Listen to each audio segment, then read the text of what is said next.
On May 7, 2025, Alex Eala walked off the clay at the Foro Italico having won exactly one game. Marta Kostyuk dismantled her 6-0, 6-1 in 47 minutes. The Ukrainian won the first 10 games of the match, lost 5 points on her own serve across the entire contest, and treated Eala like a qualifier who had wandered onto the wrong court. That was Rome for Alexandra Eala. One game, 47 minutes. A complete and total erasure on the sport's most storied red clay. Now, 12 months later, she is walking back into the same stadium as an automatic main draw entry, seeded 44th, carrying a season that includes 4 wins over top 10 opponents and a quarterfinal in Dubai against the best players breathing. And yet almost nobody in the English-language tennis conversation is discussing what she might actually do here. That is about to change. Let me tell you what happened between that 47-minute humiliation and this moment, because the distance traveled is not captured by the ranking number alone. After Rome in 2025, Eala did something that barely registered outside the Filipino sports press. She went back to Mallorca, back to the Rafa Nadal Academy, and she stayed on clay through the pre-Roland Garros window when she could have chased ranking points on hard courts. The decision cost her immediate results. She lost early at the French Open qualifiers, lost again at a WTA 125 on dirt in Portugal, and by the time she returned to hard courts for the grass and summer swings, her ranking had stalled in the 60s. But the hours she logged in Manacor with the academy coaching staff planted something. They worked specifically on her movement patterns during the split step on slower surfaces, on the timing adjustment required when the ball sits up a half beat longer than it does on hard courts. Rafa himself spent sessions with her on constructing points with depth rather than pace. These are invisible deposits. They do not show up on a stat sheet in real time. They compound later. The 2026 season opened on hard courts, and Eala detonated. At the ASB Classic in Auckland, she reached the semifinals, pushing Wang Xinyu to 3 tight sets. The Abu Dhabi Open produced another quarterfinal. Then came Dubai, and Dubai is where the tennis world suddenly had to reckon with who she was becoming. In the round of 32, Eala drew the 6th seed, Jasmine Paolini, the reigning Italian Open champion and a player who had beaten her comfortably at the same tournament just months earlier. Eala won the first set 6-1. That is not a typo. She won it 6-1 against a woman who had contested 2 Grand Slam finals the previous year. The second set tightened into a tiebreak, and Eala closed it 7-5 in the breaker. It was her 3rd career victory over a top 10 player, and it was emphatic. Goff then ended her run in the quarters, 6-0, 6-2, but even that scoreline could not erase what the Paolini match had demonstrated. Eala's ball striking on return had reached a level where she could pressure elite servers into panic. Indian Wells confirmed the trend and added a wrinkle. Eala beat Diana Yastremska in 3 grinding sets in the round of 64, then drew Goff again in the 3rd round. This time, the script flipped entirely. Eala broke Goff in 4 of her 4 service games in the opening set, won it 6-2, and when Goff retired with an arm injury after falling behind 0-2 in the second, the Filipina had authored a performance that would have won that match regardless. She committed 12 unforced errors to Goff's 26. She moved forward when Goff hit short. She punished second serves with a viciousness that left the Indian Wells crowd, many of them Filipino fans who had driven hours to be there, screaming from the opening point. Linda Noskova then dispatched her 6-2, 6-0 in the 4th round, which is part of the pattern we need to examine honestly, but we will get there. Miami repeated the architecture. Eala beat Magda Linette to reach the round of 16, her 3rd consecutive WTA 1000 4th round appearance. Karolina Muchova then beat her 6-0, 6-2 in a match that lasted barely an hour. By mid-March, Eala had climbed to a career-high ranking of 29. The highest any Filipino tennis player has ever been ranked, male or female, in the history of the sport. And then came clay. Here is the honest version. Eala's clay court career record entering 2026 stood at a 39.1% win rate. 18 wins, 28 losses across all professional matches on the surface. She had never reached a tour-level quarterfinal on red dirt. Her lone notable clay wins at tour level were isolated first-round victories at Madrid in 2024 and 2025, both against opponents ranked below her. The surface had been, by every objective measurement, the single largest obstacle between Eala and consistent top 20 residents. Linz, the first event of the 2026 clay swing, offered a split verdict. She beat Julia Grab her 6-4, 6-3 in the first round, serving at 68% on first serve points won, a number that would have been unremarkable for most players but represented real progress for her. Then Yelena Ostapenko caught her in the second round, 6-4, 7-5. A loss, yes, but a competitive one against a former Grand Slam champion who hits the ball as hard as anyone on tour. Stuttgart was worse.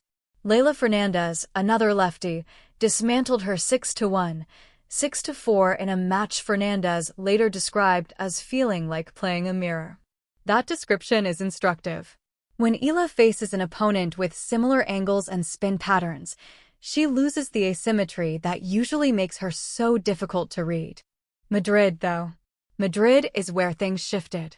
In the first round, Eala drew Anastasia Pavlyuchenkova, a former French Open finalist who had come through qualifying. Eala won 6-3, 6-3 in a performance that was not spectacular but was, for the first time in her clay career, controlled. She dictated tempo. She used the left-handed cross-court forehand to push Pavlyuchenkova wide, then redirected down the line.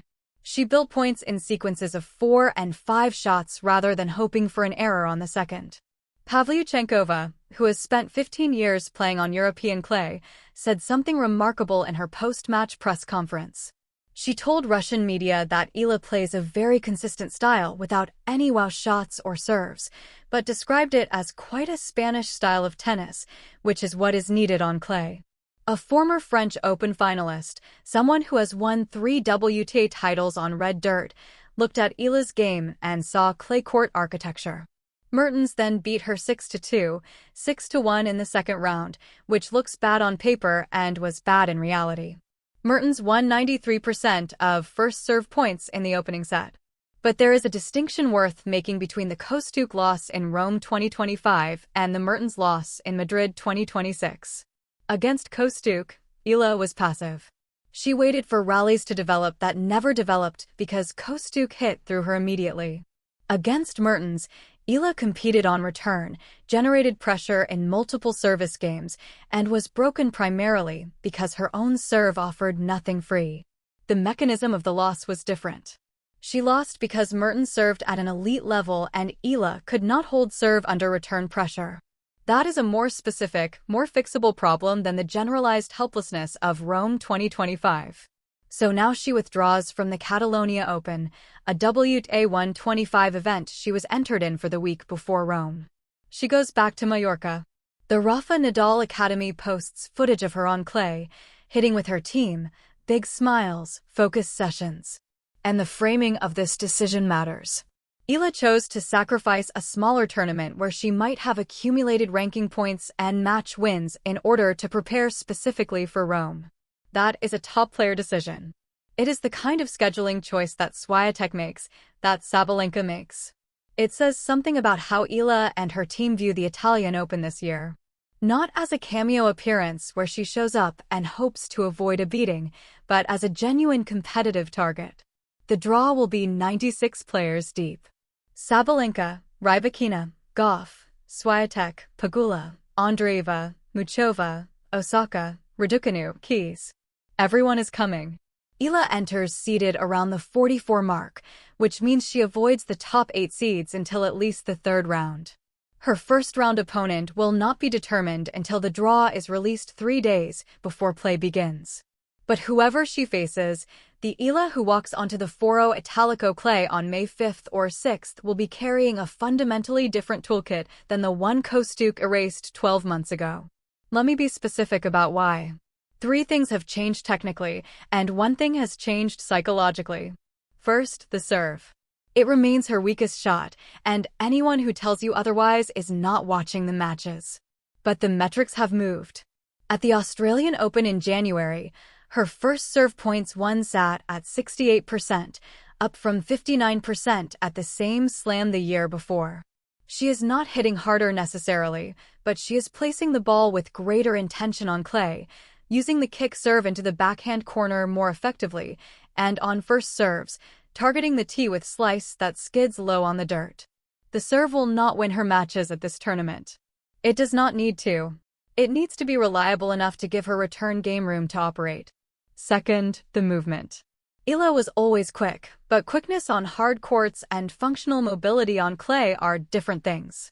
The sliding, the recovery from wide positions, the ability to set the feet and drive through the ball after running 3 meters laterally. The academy training in Manicure has targeted exactly this. You can see it in the Grab Her match in Linz and the Pavlyuchenkova match in Madrid. Eala is now comfortable being pulled wide on clay because she trusts her slide to get her back into neutral position. Third, the point construction. On hard courts, Eala wins by absorbing pace and redirecting it, using the angles that her left-handed forehand naturally creates. On clay, pace absorption alone does not work because the ball arrives slower and sits up, giving opponents time to recover. The adjustment, and this is where the Nadal Academy fingerprints are most visible, is that Eala now constructs points with deliberate depth variation. She hits heavy to the baseline, waits for a short ball, and attacks forward. This is not revolutionary. It is fundamental clay court tennis. But it represents a philosophical shift for a player who spent the first 3 years of her professional career avoiding the net and relying on consistency to outlast opponents from behind the baseline. The psychological shift is simpler to name. Eala has beaten Pellini, Goff, Swiatek in their most recent hard court meetings. She has won matches against top 10 players 4 times this season. She knows, at a cellular level, that she belongs against the best in the world. The question for her entire career on clay has been whether that knowledge transfers to a surface where her weaknesses are more exposed. Madrid gave a partial answer. The Pavlyuchenkova win was not against a top player, but it was against a specialist, and the manner of the victory suggested genuine tactical comprehension rather than athleticism papering over confusion. Something has clicked. Here is what I think can realistically happen in Rome. Eala is not going to win this tournament. Let me be clear about that.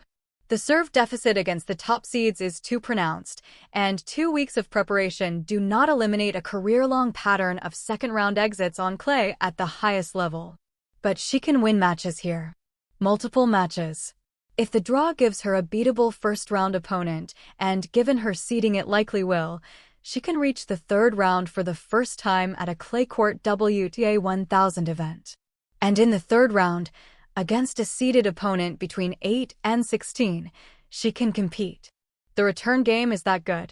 The movement has caught up enough. The self-belief is not theoretical anymore.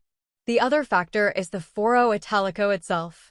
Rome plays slightly faster than Madrid because the courts are maintained with less moisture during the daytime sessions, particularly later in the first week when temperatures rise. The ball skids more.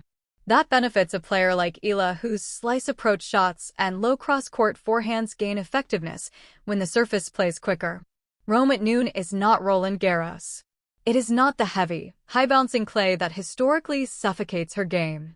It is closer to a fast indoor clay, which is exactly the kind of hybrid surface where her hard court instincts remain useful rather than counterproductive. There is one more thing, and it matters more than tactics. There is a large Filipino community in Rome. Eala herself mentioned it last year, saying she encountered Filipino fans 5 separate times just walking the streets near the venue. At Indian Wells, the Filipino crowd created a home atmosphere so intense that opponents commented on it. At Miami, the same. At Rome, this will happen again, and for a 20-year-old playing her 2nd Italian Open main draw, that energy is not cosmetic. It is structural. It changes the pressure equation. Instead of feeling like a visitor on hostile clay, she feels supported, expected, wanted. And expectation, for the right player at the right moment, is not weight. It is fuel. So here's where we land. Alex Eala arrives at the 2026 Italian Open with a 2-3 clay record this season, a career-high ranking of 29 that has slipped to 44, a serve that remains objectively below tour average, and a surface win rate that no statistical model would look at favorably. On paper, she should lose in the first or second round and move on with her career. On paper, she should be exactly what she was 12 months ago, a talented hard-court player out of her depth on dirt. But paper does not account for Pavlyuchenkova sitting in front of cameras and calling her a clay court player in disguise. Paper does not account for the academy hours in Manicure. Paper does not account for 4 top 10 wins building a psychological infrastructure that says, quietly but firmly, you have earned the right to be dangerous anywhere. The conversation around Rome is focused on Sabalenka's dominance, on Swiatek's return to form, on whether Goff can rediscover clay rhythm, on Paolini defending her title. Nobody is talking about Alex Eala. That is exactly where she wants to be. And if you have been paying attention to what she has built this season, if you have watched the Paolini match in Dubai and the Goff match at Indian Wells and the tactical discipline in Madrid, you know that this is not a player arriving in Rome hoping to survive. This is a player arriving in Rome ready to compete. The Foro Italico owes her something after last year, and she intends to collect.